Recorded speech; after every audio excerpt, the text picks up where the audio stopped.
যদি তোমরা সফল হতে চাও জীবনে, তোমাদেরকে আমি 3টা সাজেশন আজকে দিব। জোরে বলো, কয়টা সাজেশন?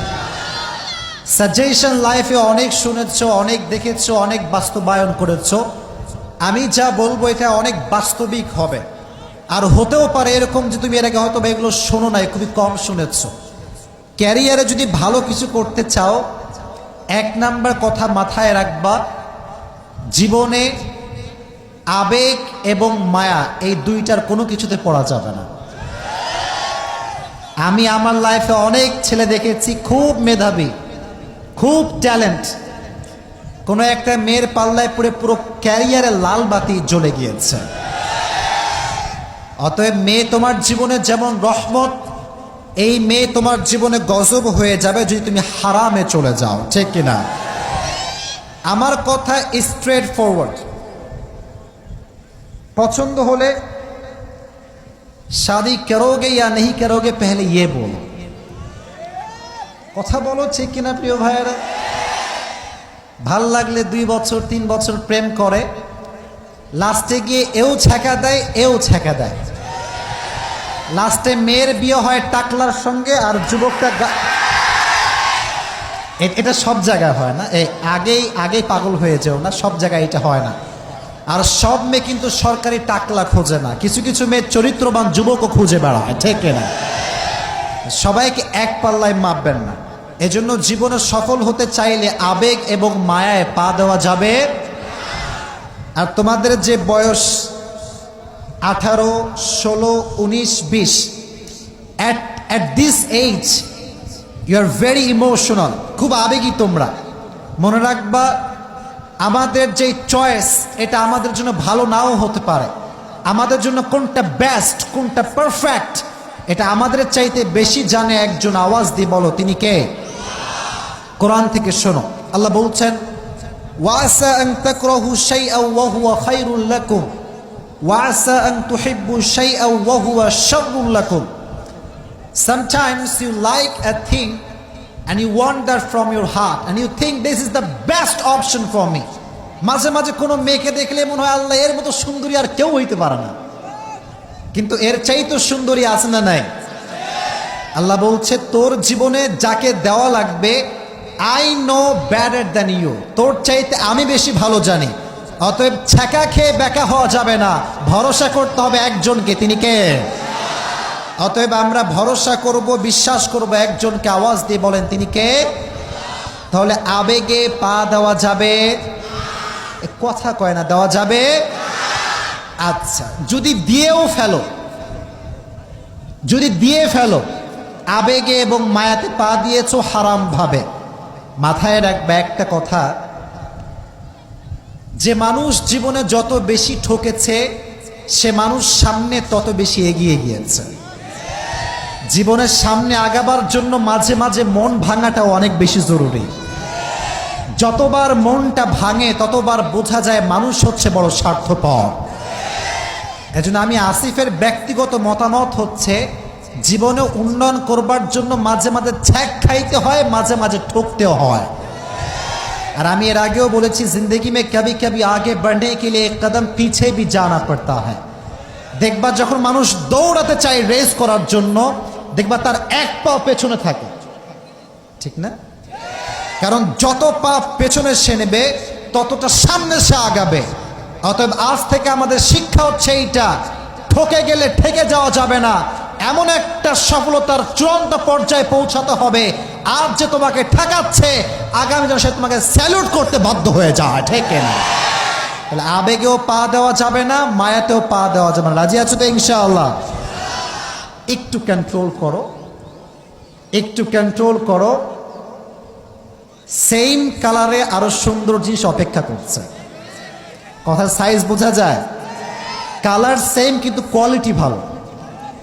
এটা দামে কম, মানে ভালো, কাকুলি ফার্নিচার নয়। একটু আবেগ নিয়ন্ত্রণ করো, ভবিষ্যৎ সুন্দর করে দিবে কে?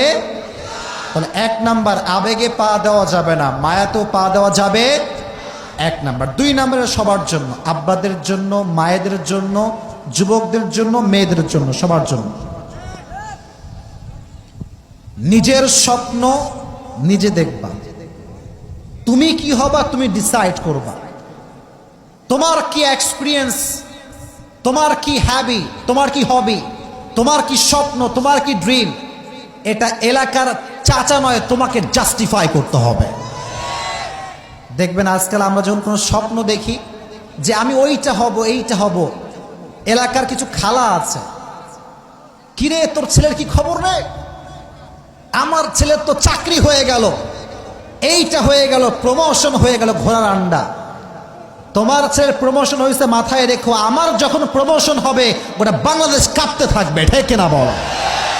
কারো কথায় কান দিবা না, নিজের স্বপ্নে নিজে ফোকাস করবা। আর হ্যাঁ, সমাজের মানুষ তোমাকে ভাঙবে, তোমাকে খোটা দিবে, এর দ্বারা কিছু হবে না রে, এ জীবনে কিছু করতে পারবে না। মাথায় রাখবা আমি কি হব, it's just a matter of time, it's just a matter of time. এটা তুমি নয়, এটা আমার ভবিষ্যতের সময় বলে দিবে, ঠিক কিনা? অতএব নিজের স্বপ্ন নিজে দেখব। এটা বলছি এই জন্য, আমাকে অনেক মায়েরা শুনছেন, অনেক স্যাররা শুনছেন। দেখেন অনেক সময় অনেক ছেলের স্বপ্ন হয় আমি ডাক্তার হব, কিন্তু আব্বা কয় না তোর ইঞ্জিনিয়ারই হইতে হবে। আছে না নাই? আপনার ছেলে কি হবে এটা আপনার ছেলে বুঝবে। যদি আপনি ফোর্স করেন, দিন শেষে আপনি আমও হারাবেন, ছালাও হারাবেন। এই জন্য নিজের স্বপ্ন নিজে দেখবো না অন্য কেউ দেখবে? অন্য কেউ দেখবে না নিজে দেখব? আল্লাহ বোঝার তৌফিক দান করুক, সকলেই পড়া আমিন। 2 নাম্বার কথা। 3 নাম্বার কথা, এটা সর্বশেষ কথা, এরপর আমরা কোরআন থেকে তাফসীর শুনব। সেটি হচ্ছে এই দেখো, তথাকথিত সমাজকে ফলো করবা না। এদিকে দেখাও, খালি মোবাইল, খালি মোবাইল, এদিকে দেখাও, এই যে এরা খুব ভালো, এই 2-1 বাদ দে, মোবাইল নামাও। আমার কথা, আচ্ছা আচ্ছা ঠিক আছে, আমার কথা শোনো। দেখো যারাই তথাকথিত সমাজকে ফলো করেছে তারা জীবনে কিছু করতে পারে নাই। আমি তোমাকে একটা জিনিস বোঝাই, একটা ছেলে, আওয়াজ হবে না, একটা ছেলে যে মাস্টার্স কমপ্লিট করেছে, যে গ্রাজুয়েশন কমপ্লিট করেছে, তার তো ইংলিশে অনর্গল কথা বলার কথা, ঠিক না? তো দেখবেন যারা বিসিএস ক্যাডার অনেক আছে, আমি নিজে পড়িয়েছি, ইংলিশ শব্দ বোমা মারলেও বের হয় না।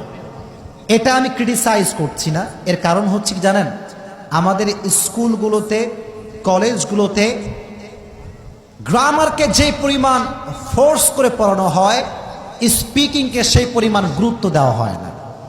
এজন্য একটা ছেলে গ্রামার পড়তে পড়তে তার জীবন যৌবন শেষ, কিন্তু একটা ইংলিশ শব্দ বা বাক্য দাঁড়িয়ে বলতে পারে না, ঠিক কিনা প্রিয় ভাইরা বলো?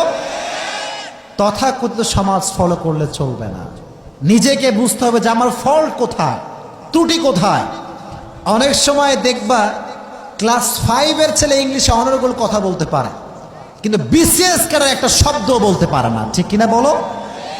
কারণটা হচ্ছে তথাকথিত সমাজকে ফলো করি, কি মনে করি পরীক্ষায় ফার্স্ট হতে হবে, 1 নাম্বার না হইলে কিচ্ছু হবে না। ভুল কথা। অনেক সময় ব্যাক বেঞ্চার এমন কাজ করে যে ফার্স্ট বেঞ্চাররা করতে পারে না। কথা ঠিক আছে না প্রিয় ভাইরা?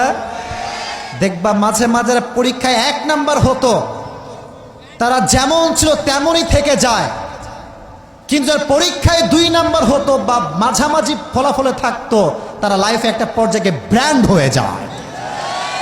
তথাকথিত সমাজকে ফলো করা যাবে না, ঠিক আছে ইনশাআল্লাহ? আচ্ছা, তোমরা খেলোয়াড় সাকিব আল হাসানের নাম শুনছো? তোমরা দেখবা আমি কাউকে আইডল বলছি না, our idol is prophet Muhammad সাল্লাল্লাহু আলাইহি ওয়াসাল্লাম। জাস্ট একটা এক্সাম্পল দিচ্ছি। সাকিব আল হাসান 15 বছর পড়ালেখায় গ্যাপ দিয়েছে, তারপরে গ্রাজুয়েশন রিসেন্টলি কমপ্লিট করছে। তোমরা দেখবা 15 বছর গ্যাপ দিয়েছে। তো সে যখন পড়াশোনা বাদ দিয়ে ক্রিকেটিং শুরু করে, তার স্যার, তার ম্যাডাম, তার বাপ, তার মা, তার এলাকা, তার সমাজ সবাই তাকে বলতো, কি রে পড়ালেখা বাদ দিয়ে ক্রিকেটার হচ্ছে কি, পাগল না কি রে, is he mad or mentally sick, সমস্যা কোথায়? আজকে যারা তাকে বলতো যে কেন ক্রিকেটার হচ্ছে, আজ তারাও তাকে স্যালুট করতে শুরু করে দিয়েছে। Graduation is not everything. অবশ্যই তুমি মাস্টার্স কমপ্লিট করবা, অবশ্যই তুমি গ্রাজুয়েশন কমপ্লিট করবা, বাট